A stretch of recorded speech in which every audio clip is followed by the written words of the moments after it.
दिल कुछ भी कहने की कोशिश नहीं कर रहा है, वो बस यही सुनिश्चित करने की कोशिश कर रहा है कि शरीर के हर हिस्से तक खून पहुंचे। यह आपका दिमाग है जो अलग अलग भाषाएं बोल रहा है। तो इससे पहले कि आप इस जीवन का किसी चीज में निवेश करें, आपको यह जरूर देखना चाहिए कि अगर मैं आज इसमें अपना जीवन लगाऊं तो क्या 25 साल बाद भी ये मेरे लिए उतना ही महत्वपूर्ण होगा? क्या 50 साल बाद भी ये मेरे लिए उतना ही महत्वपूर्ण होगा? मेरे जीवन के अंत में अगर मैं मुड़कर देखूं तो क्या मुझे इस पर गर्व होगा या मुझे इस पर शर्म आएगी जो मैं अभी कर रहा हूं?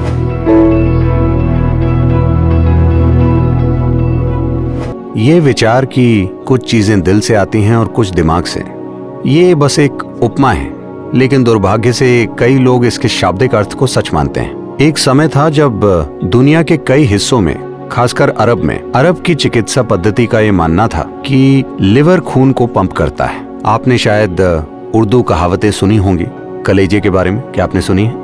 क्योंकि उनका मानना था कि लिवर खून को पंप करता है, क्योंकि लिवर दिल से कहीं ज्यादा जटिल अंग है। दिल बस एक सरल पंप है, तो इसे अन्य जिम्मेदारियां मत दीजिए सिवाय लगातार खून पंप करने के और आपको जिंदा रखने के। अगर हम ये कहें कि ये इमारत अच्छे से बनाई गई है या कोई वाहन अच्छे से बनाया गया है, तो इसका मतलब ये है कि ये वैसा ही काम कर रहा है जैसा हम चाहते हैं। इस धरती पर इंजीनियरिंग के कई नमूनों में से इंजीनियरिंग के कई नमूने हैं। पेड़ एक जबरदस्त इंजीनियरिंग है, पहाड़ भी एक जबरदस्त इंजीनियरिंग है, क्योंकि ये लाखों सालों से खड़ा है। इसका मतलब है कि ये अच्छी इंजीनियरिंग होगी। कोई चीज जो लाखों सालों से खड़ी है तो वो जरूर ही अच्छे से इंजीनियर की गई होगी। इन सभी में से सबसे जटिल इंजीनियरिंग का नमूना हमारा सिस्टम है। इंजीनियरिंग के सभी नमूनों में से ये सबसे ज्यादा जटिल है। अब जटिल इंजीनियरिंग होने की वजह से इस पर विशेष स्तर का ध्यान देना जरूरी है, वरना इसे आप समझ नहीं पाएंगे। अब इतना जबरदस्त और जटिल हाईटेक मशीन मिलने के बाद मैं आपसे पूछता हूं, क्या आपने इस मशीन को इस्तेमाल करने के निर्देश पढ़े हैं? इतनी जबरदस्त इंजीनियरिंग से बनी मशीन बिना इस्तेमाल के निर्देश के कैसे हो सकती है? शायद वो आपके गले से लटकी किताब के रूप में ना आई हो जब आप पैदा हुए थे, लेकिन संकेत तो जरूर है कि इसका इस्तेमाल कैसे करना है। क्या ये सच है कि कोई इंसान जो एथलीट, जिम्नास्ट या वैसा कोई होता है, वो अपने शरीर का इस्तेमाल कई लोगों से बेहतर तरीके से करना सीखता है? ये स्पष्ट है कि ऐसे लोग कम से कम शरीर की भौतिक इंजीनियरिंग के एक पहलू को चलाने के निर्देश, ऐसा लगता है कि वो भौतिक पहलुओं के निर्देश को पढ़ चुके हैं। क्या ये सच है कि कुछ लोग अपने दिमाग का दूसरों से बेहतर इस्तेमाल कर पाते हैं? तो शायद उन्होंने दिमाग को चलाने के निर्देश पढ़ लिए हैं। तो अब बात है दिल के और दिमाग के निर्देशों की। देखिए, समय ये है कि ज्यादातर लोगों में दिमाग के खिलाफ पूर्व धारणाएं हैं। मुझसे हमेशा ये प्रश्न पूछा जाता है, सदगुरु मैं ध्यान करना चाहता हूं लेकिन विचार आ रहे हैं। ये हर जगह पूछा जाता है। मैं उनसे पूछता हूं, देखिए मैं आपको ध्यान करवाऊंगा और हम लिवर और किडनी और दिल और हर चीज को रोक देंगे, ठीक है? नहीं सदगुरु, तो आप चाहते हैं कि ध्यान करते समय लिवर काम करे, आप चाहते हैं आपकी किडनी काम करे, स्प्लीन काम करे, दिल काम करे, लेकिन किसी वजह से आप चाहते हैं कि आपका दिमाग काम ना करे। ये बस इसलिए है कि दिमाग एक नया यंत्र है जो आपको विकसित होने की प्रक्रिया में मिला है। दिमाग का इतना विकास कुछ ही समय पहले हुआ है अन्य प्रणालियों के मुकाबले। अगर आप मेंढक को भी काटें तो जो भी आप में है वो उसमें भी है। बात बस यही है, बड़ा फर्क सिर्फ दिमागी विकास का है जो हाल ही में हुआ है। हाल ही में होने की वजह से ज्यादातर लोग समझ नहीं पाए हैं कि इसे कैसे संभालें। तो इसे चलाने के निर्देश बहुत महत्वपूर्ण है। चलाने के निर्देश तब नहीं पढ़े जाते जब मशीन फेंकने का समय हो। आप उसे पहले कुछ दिनों के भीतर सीखते हैं, है ना? अगर आप एक नया फोन खरीदते हैं तो आप उसे चलाने के तरीके पहले 3 दिनों में सीखना चाहेंगे या फिर 3 साल बाद जब आप उसे फेंकने वाले होंगे? पहले 3 दिनों में, है ना?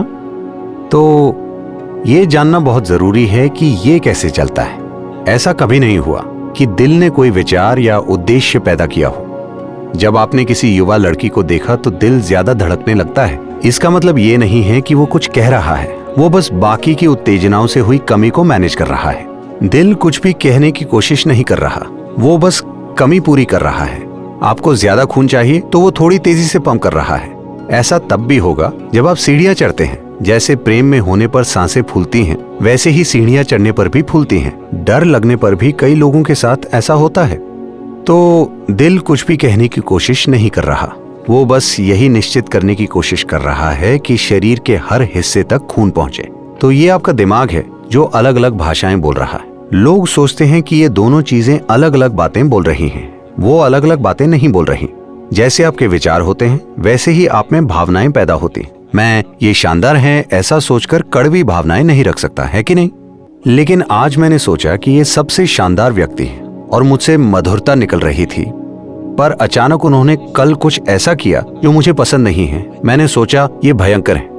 विचारों में तेजी होती है, वो बहुत जल्दी दिशा बदलते हैं। भावनाएं थोड़ी धीमी होती हैं, वो मुड़ने में समय लेती हैं। तो उस दौरान आप संघर्ष करते हैं, मानो दो अलग अलग आयामों की चीजें चल रही हों। क्योंकि विचार एक बात बोल रहा है पर भावनाएं अब भी मधुर हैं, क्योंकि भयंकर होने में समय लगता है। सभी संघर्ष करते हैं, लेकिन भावनाएं कुछ समय बाद विचारों से मेल खाती हैं या नहीं? आज आपने सोचा कि ये शानदार हैं और मधुरता बह रही थी। कल उन्होंने कुछ किया जो आपको नहीं पसंद, आपने सोचा कि ये भयंकर है। विचार स्पष्ट कह रहे हैं कि ये भयंकर है, लेकिन भावनाएं संघर्ष कर रही हैं क्योंकि वो तेजी से मुड़ नहीं सकती। वो मुड़ने में समय लेती हैं, लेकिन 1 हफ्ते, 10 दिन या 2 महीने बाद। ये इस पर निर्भर करता है कि आप कितने गहरे स्तर पर जुड़े हुए हैं। कुछ समय बाद भावनाएं भी विचारों के बराबर आ जाती हैं। भावनाएं भी कहती हैं हाँ वो भयंकर है तो उसके खिलाफ हो जाना चाहिए। तो ये दोनों अलग अलग भाषाएं नहीं बोल रहे, एक तेज है और दूसरी की गति थोड़ी धीमी है। तो ऐसा लग सकता है कि वो अलग अलग भाषाएं बोल रहे हैं। अगर सवाल ये हो कि आप करना क्या चाहते हैं, तो आपको स्पष्ट तरीके से सोचना चाहिए। ये बहुत जरूरी है। स्पष्ट सोचने का मतलब है कि प्रश्न ये नहीं है कि मुझे ये कैसे मिलेगा, मुझे वो कैसे मिलेगा। क्या आपका जीवन आपके लिए कीमती है? तो इस जीवन का किसी चीज में निवेश करने से पहले आपको ये देखना चाहिए कि अगर मैं आज इसमें अपना जीवन लगाऊं तो 25 सालों बाद भी क्या ये मेरे लिए उतना ही मायने रखेगा? 50 सालों बाद भी क्या ये मेरे लिए उतना ही मायने रखेगा? मेरे जीवन के अंत में अगर मैं मुड़कर देखूं तो क्या मुझे इस पर गर्व होगा या मुझे इस पर शर्म आएगी जो भी मैं अभी कर रहा हूं? इससे फर्क नहीं पड़ता कि दूसरे लोग क्या कहते हैं, लेकिन आपको ऐसा कुछ नहीं करना चाहिए जिस पर आपको शर्म आए। लोग बहुत सी चीजें कहते हैं, उससे फर्क नहीं पड़ता। हर किसी की अपनी राय होती है, ये उनका काम है। लेकिन आपको कुछ ऐसा नहीं करना चाहिए जिस पर आपको शर्म आए, तब आप अपने ही खिलाफ हो जाएंगे। कोई आपके खिलाफ हो जाए तो आप उन्हें छोड़कर कहीं और जा सकते हैं, लेकिन अगर आप खुद के ही खिलाफ हो जाएंगे तो आपको हमेशा उसके साथ जीना पड़ेगा। तो आपको यही चीज देखनी है। किसी चीज से आपको पैसा मिलेगा, किसी चीज से आपको आराम मिलेगा, बात ये नहीं है।